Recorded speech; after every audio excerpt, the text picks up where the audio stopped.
Dans la grande maison à la campagne près d'Aix-en-Provence, le silence était lourd comme pierre. Richard Moreau, 50 ans, architecte de renommée internationale, regardait ses enfants par la fenêtre. Léo et Claire, 8 ans, étaient assis immobiles sur le canapé, les yeux vides, les mains inertes, comme des statues. Ils ne jouaient pas, ne communiquaient pas, ne vivaient pas. Ils existaient seulement. 3 ans, murmurait Richard à lui-même. 3 ans depuis que Marie est morte.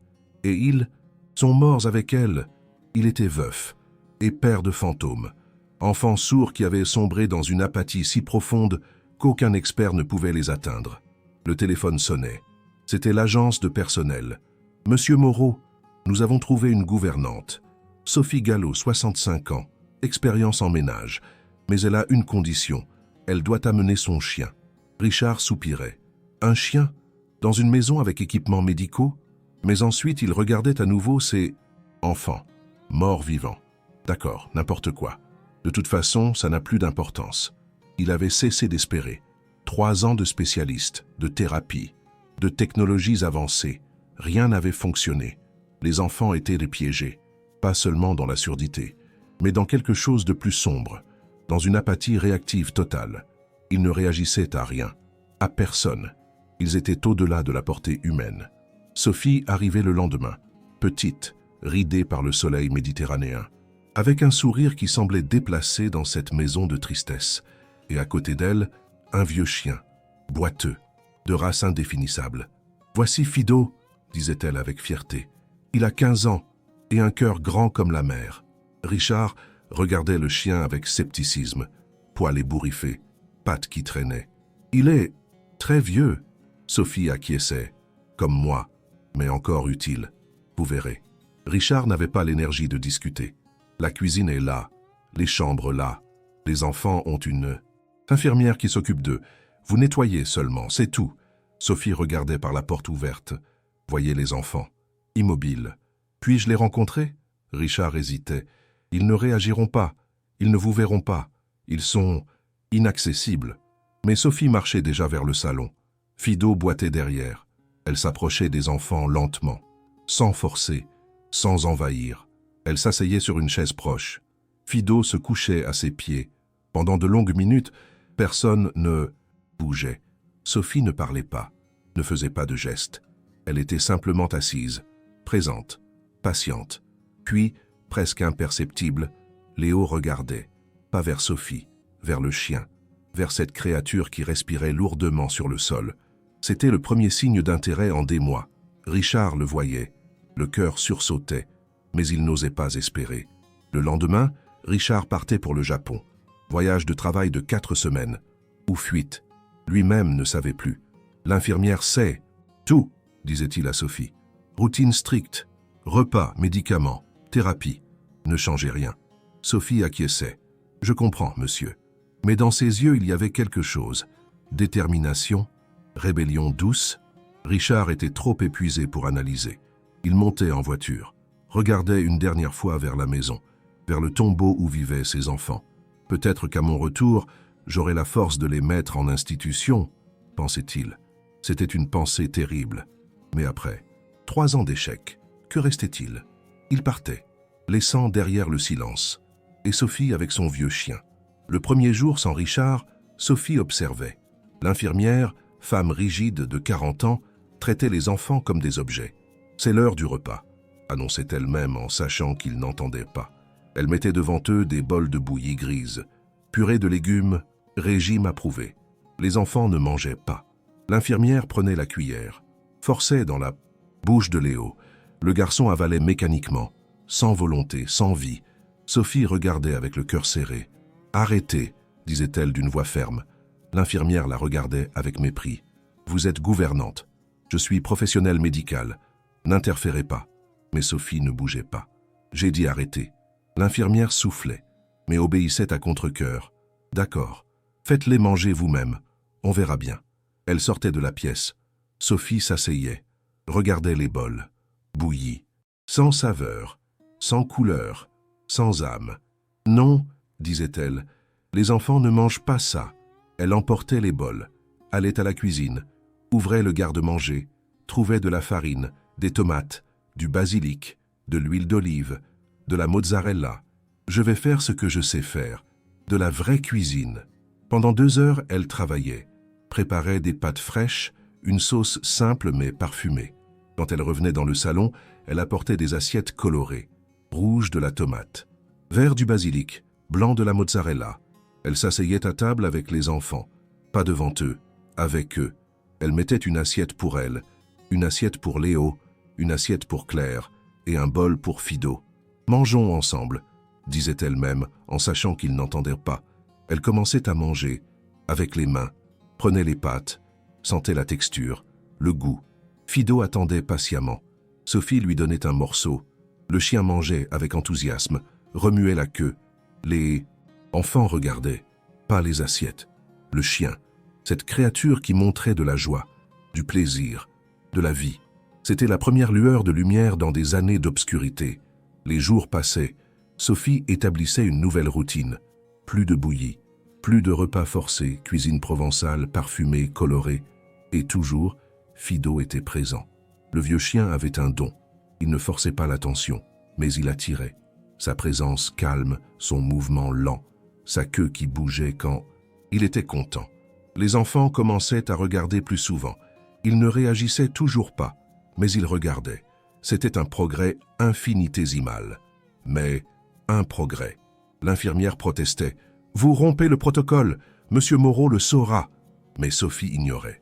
Monsieur Moreau est loin, et les enfants ont besoin de vie. Pas de protocole.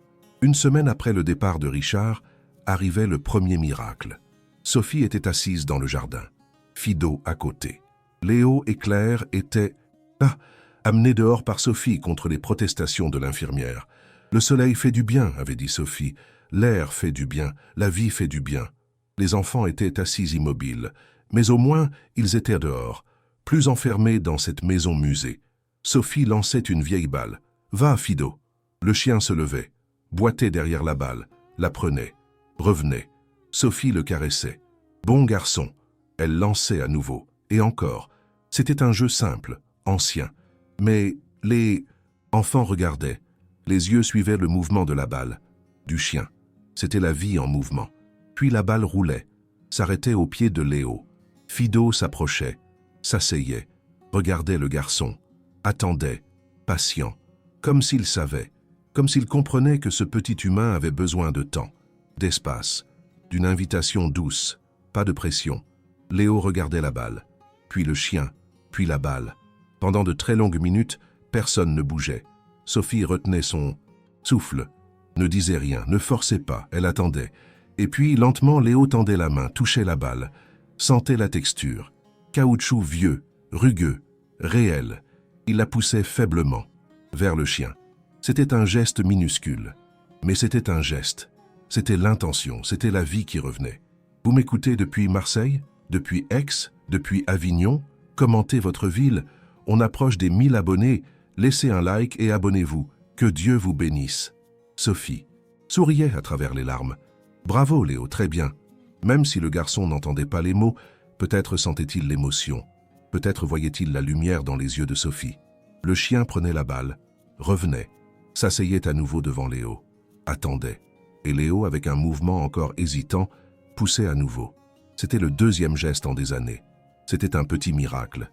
Mais pour Sophie, c'était l'univers qui s'ouvrait. « Continuons », murmurait-elle à Fido, doucement, un pas à la fois. Et le chien, comme s'il comprenait parfaitement la mission, continuait le jeu. Patient, infatigable, invitant. Claire regardait, assise sur la couverture, immobile comme toujours. Mais ses yeux étaient différents, plus vides, mais intéressés. Elle regardait son frère, regardait le chien, regardait la balle qui roulait, et quelque chose en elle, quelque chose qui avait été gelé pendant 3 ans, commençait à fondre, lentement, comme glace sous le soleil printanier. Sophie le voyait, ne forçait pas, mais déplaçait le jeu plus près de Claire, lançait la balle qui roulait juste devant la petite fille. Fido courait, mais s'arrêtait, regardait Claire, attendait, comme demandant permission, comme invitant. Claire regardait, le chien, la balle. Puis, avec un mouvement qui semblait coûter un énorme effort, elle levait la main, touchait le poil doux du chien. Sophie fermait les yeux avec gratitude. « Merci », murmurait-elle. Elle ne savait pas à qui. À Dieu? Au destin? À Fido? Peu importait. Claire touchait. Elle sentait. Elle enfonçait ses doigts dans le poil chaud, sentait la respiration du chien, le battement du cœur, la vie pulsant sous ses doigts. Et sur son visage, pour la première fois en 3 ans, apparaissait une expression. Pas encore un sourire, mais quelque chose. Intérêt, curiosité, connexion. C'était suffisant. C'était plus que suffisant. C'était un début. C'était l'espoir qui revenait. C'était une petite fille qui se souvenait de ce que signifiait sentir. Ce soir-là, l'infirmière était furieuse. « Vous gâchez tout. Les enfants doivent suivre la routine.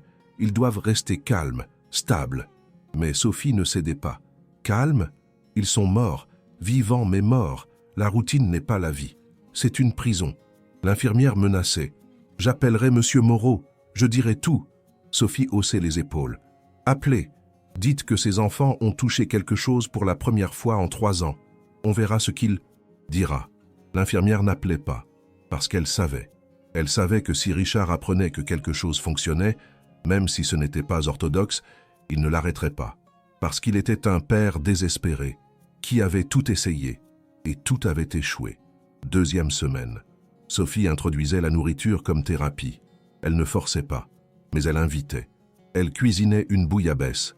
Le parfum remplissait la maison. Elle apportait une assiette dans le salon, s'asseyait, commençait à manger, avec les mains, cassant le pain, montrant l'intérieur doré. Elle donnait un morceau à Fido. Le chien mangeait avec joie évidente, léchait ses babines, remuait la queue. Sophie riait, puis, sans regarder les enfants, elle laissait l'assiette sur la table, près d'eux, accessible, pas forcé, seulement offert. Et lentement, Léo tendait la main, touchait le pain, sentait la chaleur, la texture croustillante dehors, molle dedans. Il portait un petit morceau à sa bouche, mâchait, et dans ses yeux un éclair de quelque chose. Plaisir? Mémoire? Saveur réveillant les sens? Claire regardait son frère, voyait qu'il mangeait volontairement, pas forcé, mais en choisissant. Et elle, avec un nouveau courage, faisait de même, prenait un morceau, mangeait. Et pour la première fois en 3 ans, les enfants mangeaient sans être forcés, sans être nourris. Ils mangeaient parce qu'ils voulaient, parce qu'ils sentaient, parce qu'ils étaient vivants. Sophie ne célébrait pas extérieurement, mais à l'intérieur, son cœur explosait de joie. « Nous y arriverons », pensait-elle, un pas à la fois. « Nous y arriverons. » Et Fido, couché à ses pieds, semblait hocher la tête, comme s'il savait, comme s'il avait toujours fait partie du plan. 3e semaine. Sophie introduisait le langage, pas le formel, pas celui que les thérapeutes avaient essayé d'enseigner pendant des années, mais un langage inventé, simple, intuitif. Elle était dans la cuisine, préparait des biscuits. Fido était assis, regardait avec espoir. Sophie prenait un biscuit, le montrait au chien. « Tu veux ?» demandait-elle même si le chien n'entendait pas les mots. Mais elle faisait un geste, pointait le biscuit, puis la gueule de Fido, puis disait « Parle !» et bougeait la main en ouvrant et fermant comme une gueule qui aboie. Fido, entraîné depuis des années, aboyait une fois. Sophie lui donnait le biscuit. « Bon garçon !» elle répétait, encore et encore. Les enfants regardèrent depuis la porte. Puis, Sophie se retournait, voyait Léo et Claire, souriait, prenait un autre biscuit, regardait Léo, faisait le même geste, pointait le biscuit, pointait la bouche de Léo, puis faisait le geste de la main qui s'ouvre et se ferme. C'était simple, c'était clair, c'était une invitation. Léo regardait confus, mais intéressé. Sophie répétait, lentement, patiemment. Et puis, miracle des miracles, Léo imitait, ouvrait et fermait la main. C'était maladroit, incertain, mais c'était de la communication. C'était du langage. Sophie lui donnait le biscuit immédiatement, comme elle l'avait fait avec Fido. Léo le prenait, mangeait et comprenait. Si je fais ce geste, je reçois ceci. C'était la connexion. C'était cause et effet. C'était le retour à la raison. Claire regardait, voyait, apprenait, faisait le même geste. Sophie lui donnait un biscuit, et ainsi, pendant des heures, ils jouaient. Sophie inventait des gestes, pour l'eau, pour la nourriture, pour oui, pour non, pour plus, pour merci. Rien de formel, rien de compliqué, mais fonctionnel, pratique. Et les enfants apprenaient, parce que c'était un jeu, parce que c'était connecté à des choses concrètes, parce que Sophie ne corrigeait pas, ne jugeait pas. Elle célébrait seulement chaque tentative, chaque geste, chaque connexion. Et lentement, jour après jour, les enfants revenaient, de l'apathie, de l'obscurité, à la vie, à la lumière, grâce au vieux chien et à la femme sage, et aux biscuits provençaux. 4e semaine. Sophie recevait un message. Richard rentrait demain. Était-elle prête? Les enfants étaient-ils prêts? Elle regardait Léo et Claire. Ils avaient tellement changé. Mais serait-ce suffisant? Richard avait laissé des statues. Trouverait-il des enfants? Ce soir-là, elle leur parlait, utilisant les gestes qu'ils avaient recréés ensemble. Papa rentre demain. Faisait-elle le signe inventé pour père? Main sur le cœur, puis vers le haut. Les enfants regardaient, faisaient le geste de question que Sophie avait enseigné. Mains ouvertes, paumes vers le haut. Quand? Sophie montrait le soleil se levant. Demain matin. Les enfants regardaient vers la porte, vers l'endroit d'où viendrait père. Et dans leurs yeux, Sophie voyait quelque chose de nouveau. Anticipation. Le lendemain matin, Sophie préparait tout, habillait les enfants avec soin, coiffait les cheveux, les amenait dehors dans le jardin, où le soleil brillait, où Fido attendait avec la balle. « Jouons !» faisait-elle le signe. Et ils jouaient. Léo lançait la balle, riait quand Fido l'attrapait. Claire courait derrière le chien, ses petits pieds rapides sur l'herbe. C'était une scène de normalité impossible, de vie qui était revenue. Sophie regardait la route, attendant. Le cœur battait fort. Nerveuse? Effrayée? Non, excitée, parce qu'elle avait fait un miracle. Pas avec des médicaments, pas avec de la thérapie, mais avec l'amour, avec la patience, avec un vieux chien et la cuisine provençale. Et maintenant, le père devait voir, devait croire, devait savoir que ses enfants n'étaient pas perdus. Ils avaient toujours été là, attendant seulement quelqu'un qui parle leur langage. Attendez, vous êtes encore là?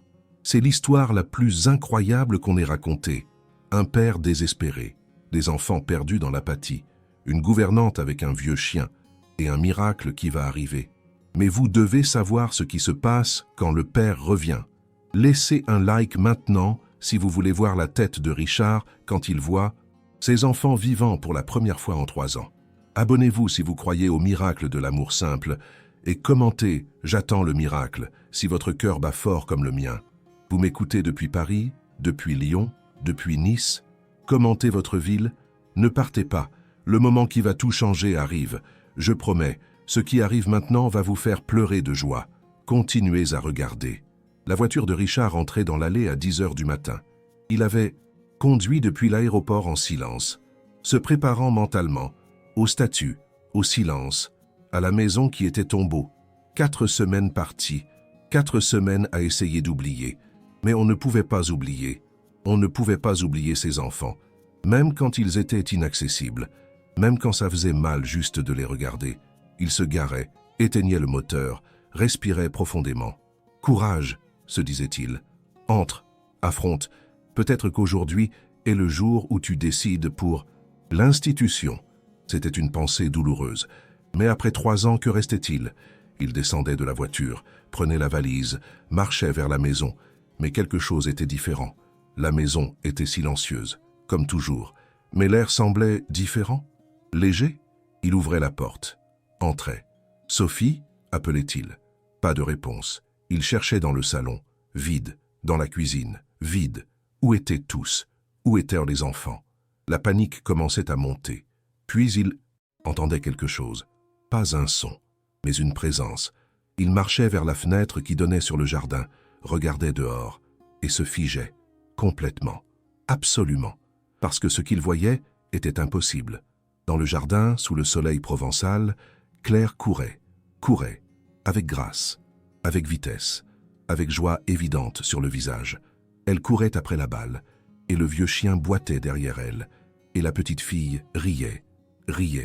Le son n'atteignait pas Richard à travers la vitre, mais il voyait la bouche ouverte, les yeux fermés de joie, le corps tremblant de rire. Et à côté de Sophie, Léo était assis, mais pas immobile, animé. Les mains bougeaient, faisait des gestes, et Sophie répondait, avec ses propres gestes. C'était une conversation, c'était de la communication, c'était la vie. Richard sentait ses genoux céder. Il s'appuyait contre la vitre. « Mon Dieu !»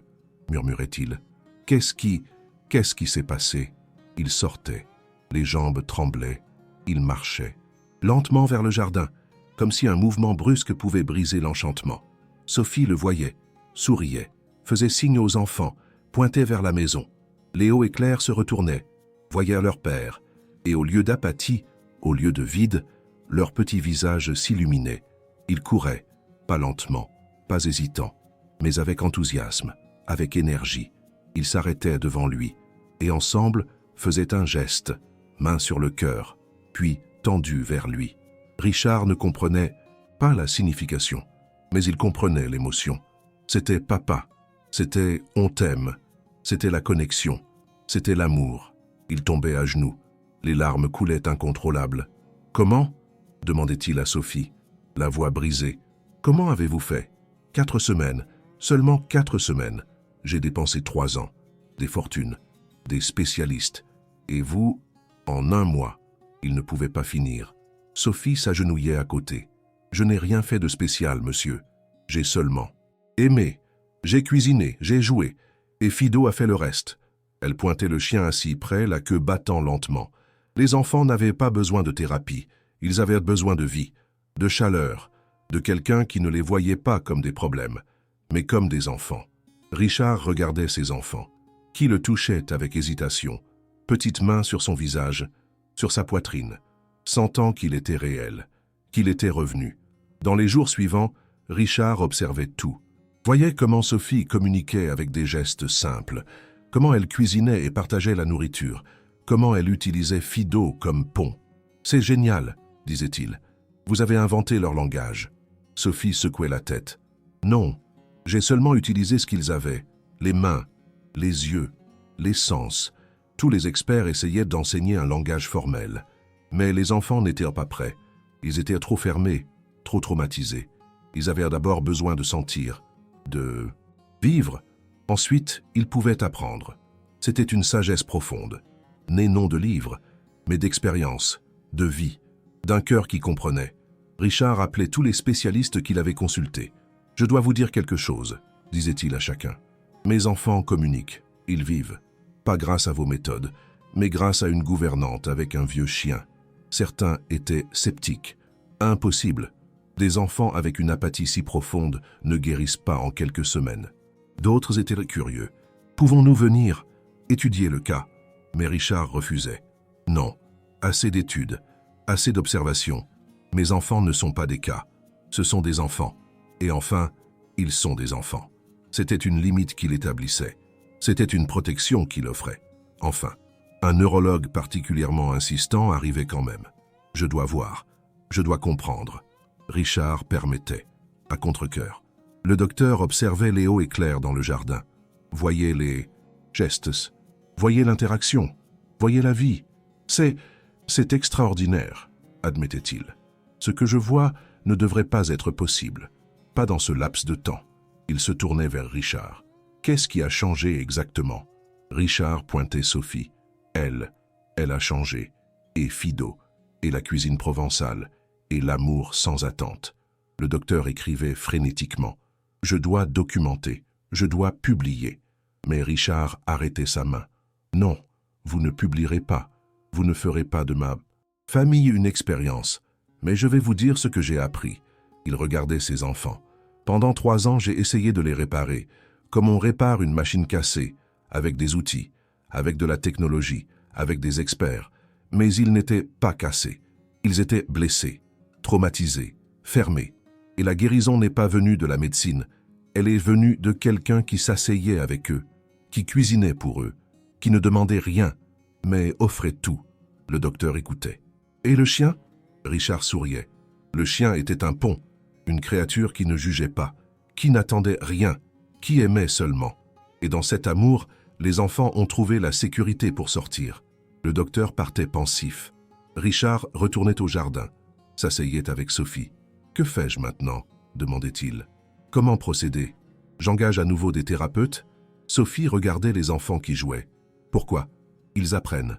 Chaque jour, par la vie, par le jeu, par l'expérience. Elle faisait une pause. Mais si vous voulez aider, apprenez leur langage, les gestes que nous avons créés. Et ensuite, quand ils seront prêts, introduisez la vraie langue des signes. Mais lentement, comme ajout, pas remplacement. C'était un plan parfait, graduel, respectueux, centré sur les enfants, pas sur le système. Richard commençait à apprendre. Sophie enseignait les gestes. Celui-ci c'est manger, celui-ci c'est jouer, celui-ci c'est je t'aime. Richard pratiquait, se sentait maladroit, comme un enfant apprenant à parler. Mais c'était beau, c'était la connexion. C'était un père parlant enfin le langage de ses enfants, sans attendre qu'ils parlent le sien. Un soir, assis au dîner, Léo faisait un geste. Plus de pain. Richard comprenait, passait le pain. Léo souriait, faisait un autre geste. Merci. C'était une conversation, simple, mais réelle. Richard sentait les larmes monter, après 3 ans de silence total. Enfin, dialogue. Vous voulez savoir comment se termine cette histoire incroyable? Laissez un like si votre cœur est plein. Abonnez-vous pour plus d'histoires d'espoir. Commentez « Je crois au miracle » si cette histoire vous a touché. Vous m'écoutez depuis Toulouse, depuis Bordeaux, faites-nous savoir. Maintenant, la fin qui va vous faire croire à l'impossible. 6 mois après le retour de Richard, la maison en Provence était complètement transformée. Pas dans les murs, pas dans la décoration, mais dans l'âme. Le silence n'était plus lourd, il était paisible. C'était le silence d'une famille qui communiquait sans son, mais communiquait parfaitement. Léo et Claire avaient 9 ans maintenant. Ils n'étaient plus des statues, c'étaient des enfants vivants, curieux, connectés. Chaque matin, petit déjeuner ensemble. Richard, Sophie, les jumeaux et Fido couchaient sous la table. Les mains parlaient, les gestes volaient, des rires silencieux mais visibles.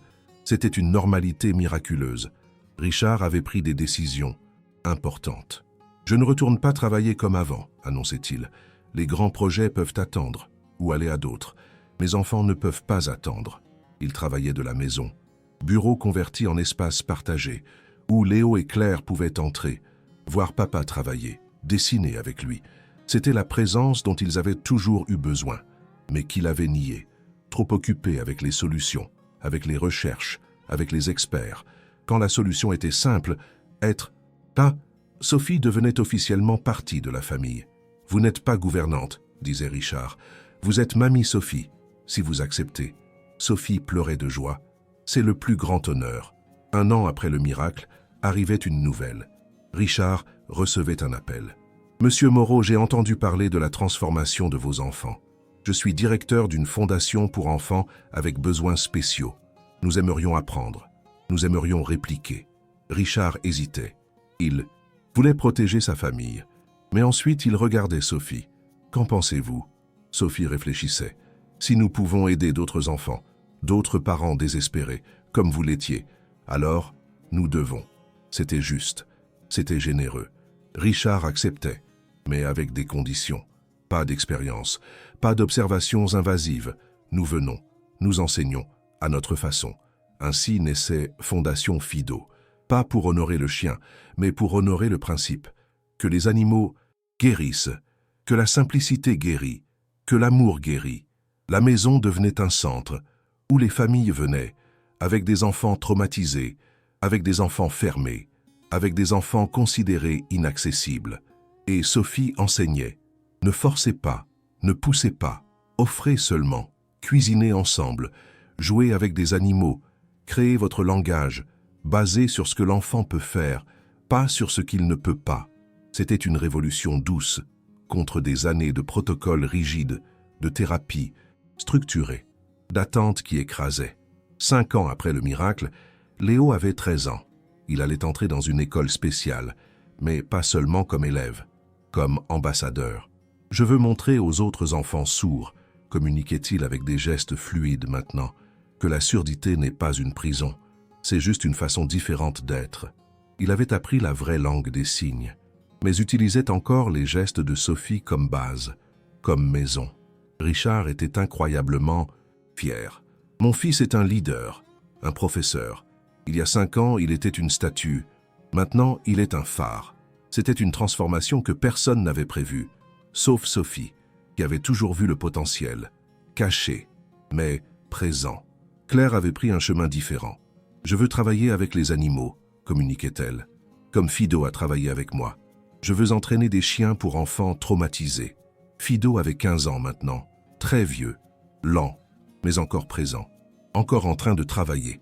Chaque semaine, de nouveaux enfants arrivaient à la fondation, et Fido les accueillait, avec une patience infinie, avec un amour inconditionnel. Claire l'observait, apprenait. « C'est le meilleur thérapeute que j'ai jamais vu », disait Richard. Et c'était vrai. Ce vieux chien boiteux avait sauvé plus de vies que n'importe quel médecin coûteux.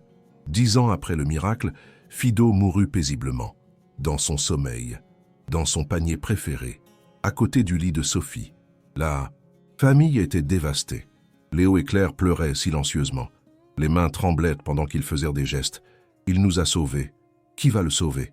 Mais Sophie souriait à travers les larmes. « Fido n'a pas besoin d'être sauvé. Il a accompli sa mission. Il nous a enseigné. Et maintenant, d'autres chiens vont continuer. » Ils enterrèrent Fido dans le jardin, sous le grand arbre, avec une pierre tombale simple. Fido, 2008-2023. Chien qui parlait le langage que les humains avaient oublié, qui construisait des ponts là où les experts construisaient des murs. Repose en paix, notre maître.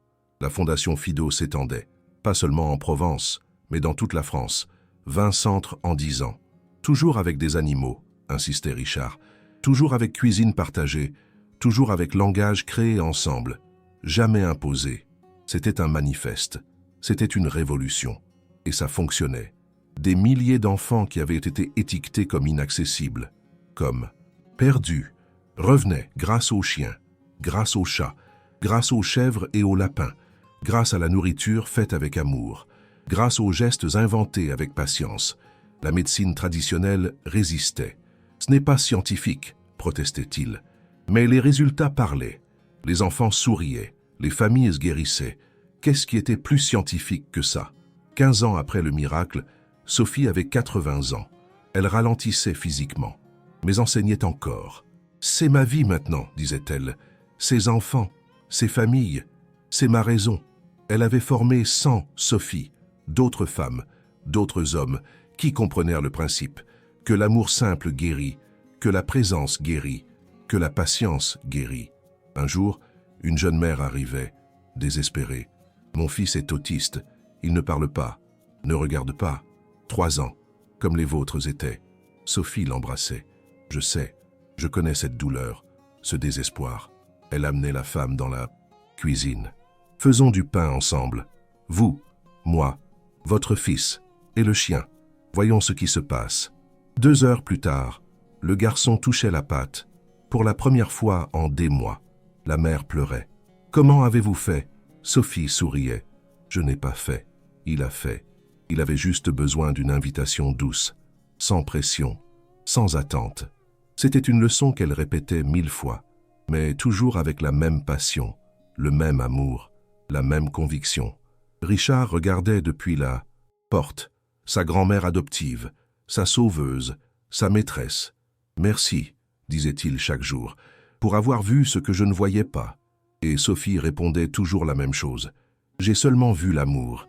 Il était toujours là, attendant d'être libéré. » 20 ans après le miracle, Richard avait 70 ans. Léo et Claire, 28. Tous deux travaillaient à la fondation. Léo comme coordinateur, Claire comme responsable du programme animalier. Ils avaient 300 chiens entraînés, maintenant. Chiens Fido les appelaient-ils, chacun entraîné non pour les commandes, mais pour l'empathie, pour la connexion, pour la patience. Ils allaient dans les hôpitaux, dans les écoles, dans les foyers, partout où il y avait des enfants fermés, traumatisés, perdus. Et lentement, enfant après enfant, ils ouvraient des portes, construisaient des ponts, créaient des connexions. C'est l'héritage de Fido, disait Claire, et de mamie Sophie, et de papa qui a eu l'humilité d'apprendre. Sophie mourut paisiblement à 85 ans, entourée de sa famille, d'enfants qu'elle avait sauvés, de chiens qu'elle avait entraînés. « Ai-je fait une bonne vie ?»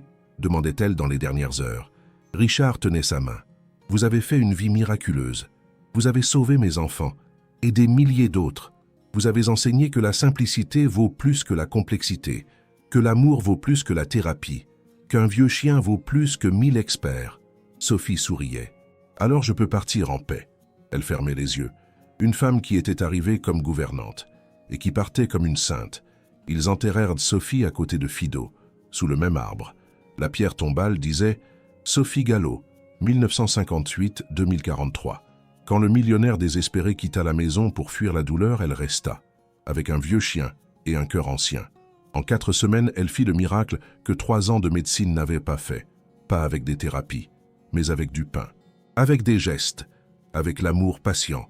Elle enseigna que les enfants considérés perdus sont juste des enfants attendant le bon langage, que la guérison vient de la cuisine, du jardin, du poil chaud d'un chien fidèle. Repose à côté de Fido, maîtres ensemble pour toujours. 25 ans après le miracle, l'histoire était légende. Le miracle de Provence l'appelait-il, enseigné dans chaque programme de psychologie, de thérapie, de médecine.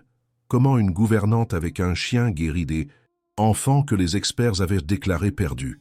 C'était un cas d'étude, mais plus que ça, c'était une inspiration, c'était l'espoir.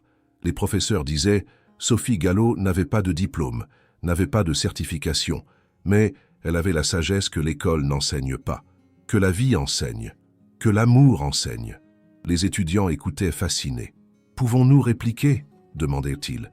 Les professeurs répondaient « Oui, mais pas comme méthode, comme philosophie. Voyez la personne, pas le diagnostic. Offrez l'amour, pas le protocole. Soyez patient, pas exigeant. » 30 ans plus tard, Léo écrivait un livre, « De la statue à la vie, comment un chien et une gouvernante m'ont sauvé. » Ce fut un best-seller immédiat, pas un manuel technique, mais des mémoires profonds. « Je me souviens de l'obscurité, » écrivait-il. 3 ans où je ne sentais rien, pas seulement les sons, mais la vie. J'étais mort à l'intérieur, vivant. Puis une vieille femme est arrivée, avec un chien, encore plus vieux, et lentement, à travers le pain et les gestes et la patience infinie, ils m'ont ramené. Ils ne m'ont pas réparé. Je n'étais pas cassé. Ils m'ont invité à revenir, à vivre, à sentir, et j'ai accepté l'invitation, parce qu'elle était donnée avec amour, pas avec attente. Le livre vendit des millions, traduit en 40 langues, parce que le message était universel. Claire créait un documentaire. Fido, le chien qui parlait le silence. Il suivait 10 enfants, 10 familles. Abdo, travers le programme de la Fondation, montrait les transformations, de la fermeture à l'ouverture, du silence à la communication, du désespoir à l'espoir. Il gagna un Oscar. Dans son discours d'acceptation, Claire communiquait, avec interprète, « Ce prix n'est pas le mien. C'est celui de Fido, de Mamie Sophie, de papa qui a eu le courage de lâcher prise, de croire à l'impossible. Ils m'ont enseigné, les miracles ne viennent pas des laboratoires, ils viennent des cuisines, des jardins, des décisions. Cœurs ouverts, c'était le message dont le monde avait besoin.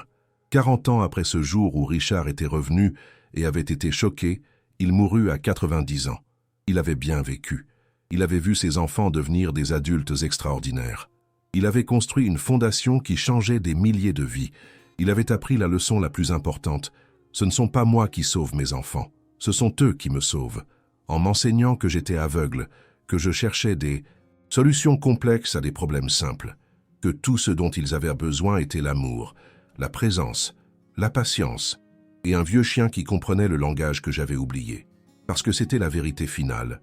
Un père désespéré partit, laissant des enfants morts à l'intérieur.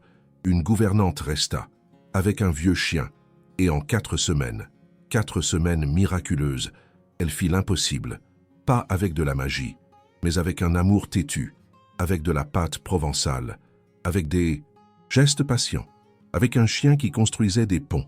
Les enfants revinrent, de la mort à la vie, des statues aux danseurs, du silence à la communication.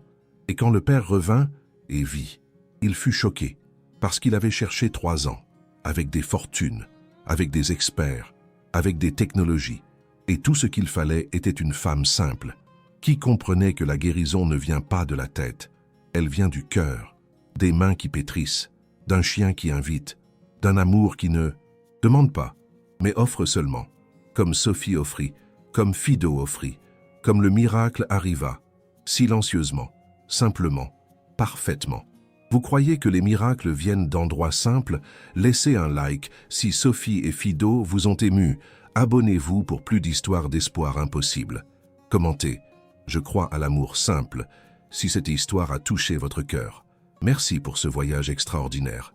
Rappelez-vous, parfois la guérison que nous cherchons n'est pas à l'hôpital. Elle est dans la cuisine.